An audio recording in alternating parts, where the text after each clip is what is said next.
So when you tested out using your slider, did anybody else have problems getting the right color to go to the RGB LED? Yeah, that's because there's a bug in our system, and you may have already spotted it.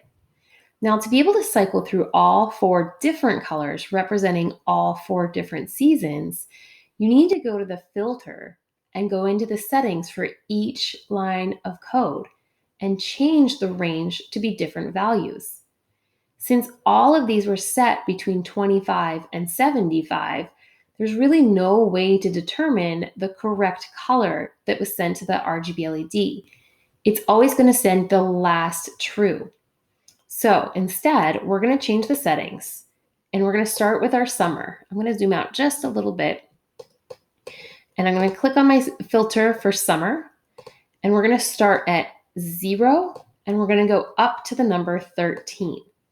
So if any of the values between 0 and 13 come from the slider, then that is going to tell our on-off switch to send a yellow to our RGB LED. Now let's go to spring. In the filter, since we left off at 13 for summer, we're going to start at 14. Now from 14, we're going to go up to 35. And this is going to represent our spring. So any number value that is in between 14 to 35 will turn the light green. Any value that is before 14 or after 35 will not turn the light green. Okay, so we have 0 to 13, 14 to 35. Can you guess where our filter for our autumn is going to start? If we left off at 35, I hope you thought 36. So we're going to start at 36. And then we're going to end at 74. So this is our range for the fall.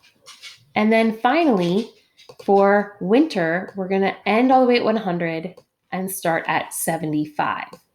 So every value from 0 to 100 is covered somewhere in one of these filters. Okay? Now, no matter where you put your slider and its number value, the input is only unique to one of these four seasons and colors. Now go ahead and test your code to see if you can slide through all four seasons.